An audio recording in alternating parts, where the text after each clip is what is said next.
രാജിക്കത്തെറിഞ്ഞുകൊടുത്ത് ഇറങ്ങി വന്നാൽ ഇപ്പോൾ കിട്ടുന്ന ശമ്പളത്തിന്റെ 10 ഇരട്ടിയിൽ കൊത്തിക്കൊണ്ടുപോകാൻ സ്വകാര്യ ആശുപത്രികൾ ക്യൂ നിൽക്കുന്ന ഒരു ഡോക്ടർ, മിടുക്കൻ ഡോക്ടർ. രോഗിയുടെ വേദന, സ്വന്തം മകന്റെ വേദന അനുഭവിക്കുന്ന ഒരു മനുഷ്യൻ, നടന്നു ചെരുപ്പ് തേഞ്ഞ് പറയാവുന്നിടത്തൊക്കെ പറഞ്ഞ് മുട്ടാവുന്ന വാതിലൊക്കെ മുട്ടി പരിഹാരമില്ലാതെ പരിഹാരമുണ്ടാക്കാൻ ഗതികെട്ടൊന്ന് പറഞ്ഞു പോയതാണ്. ആ വികാരത്തിനൊപ്പം ഈ നാട് നിൽക്കുന്നുവെന്ന തിരിച്ചറിവിൽ തള്ളിപ്പറയുന്നില്ലെന്ന വ്യാജേന ആത്മാർത്ഥതയില്ലാത്തൊരു തള്ളങ്ങ് തള്ളിയതാണ് സിസ്റ്റം തകരാറെന്ന ആരോഗ്യമന്ത്രി. ആ കോഴിക്കോട്ടൊരു കത്രിക വയറ്റിൽ കിടന്ന പഴുത്തു വേദനിച്ചൊരു പാവത്തിന്റെ അടക്കം പറഞ്ഞു പറ്റിക്കാൻ തള്ളിയ വെറും വാക്കുകൾ കുറെ കേട്ടതുകൊണ്ട് അമ്പരപ്പിൽ അതേ മന്ത്രി ആ ഡോക്ടറെ ചേർത്തങ്ങ് പിടിക്കും എന്ന വാഴ്ത്തൊക്കെ വിഴുങ്ങിയുന്നൊരു കുറ്റപത്ര വായനയാണ്.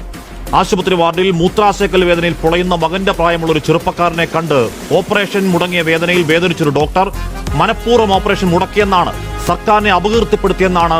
കാണ്ടാമൃഗം തോൽക്കുന്ന തൊലിക്കട്ടിയിൽ പകതീർത്തൊരു ഇണ്ടാസടി, തിട്ടൂരത്തിൽ തീരാത്ത ആനപ്പകയിൽ ഏതോ കോസിലോസ്കോപ്പോ ഏതോ ഒരു യന്ത്രം കസ്റ്റഡിയിൽ നിന്ന് കാണാതെ പോയെന്നാണ് ആരോഗ്യമന്ത്രിയുടെ വെളിപാട്. ആ ജോലിക്കാലത്ത് ഒരിക്കൽ പോലും രോഗിയെ പിഴിഞ്ഞ് കൈക്കൂലിക്കറിയില്ലാത്തൊരു മനുഷ്യന്റെ ഇന്റഗ്രിറ്റി തകർക്കാനാണ്, യന്ത്രം കെട്ടവനെന്ന കള്ളപ്പേര് ചാർത്താനാണ്, കള്ളക്കേസെടുക്കാനാണ് ഗൂഢനീക്കം. അസ്ഥാനത്ത് വീണ ജോർജ് പറഞ്ഞ മോഷണക്കഥ കള്ളമാണെന്ന് പറയാതെ പറയലാണ് ഡോക്ടർ. സംവിധാനത്തിന്റെ കഴിവുകേട് പറഞ്ഞവന് കഴിമരം തീർക്കലാണെന്ന് മനസ്സിലാക്കാൻ കവടി നിർത്തണോ, പാഴൂർ പടിക്ക് പോകണോ? നാട്ടിലെ പെണ്ണുങ്ങളുടെ ചിത്രം ചേർത്ത് വെച്ച് പറഞ്ഞ നാലാംകട വൃത്തികേട്, സ്വന്തം പൃഷ്ഠത്തിനുകൊണ്ട് നാണക്കേട് മറക്കാൻ ഇനി അശ്ലീല സൈദ്ധാന്തികർ സൈബർ വേട്ടാവളിയൻ കൂട്ടത്തിന്റെ വരവാണ്. നാടിനെ പട്ടിയാക്കൽ, പട്ടിയെ പേപ്പട്ടിയാക്കൽ, സംസ്ഥാന ദ്രോഹി ജമാഅത്തെ ഇസ്ലാമി സ്റ്റോക്കാണ് ചാപ്പ.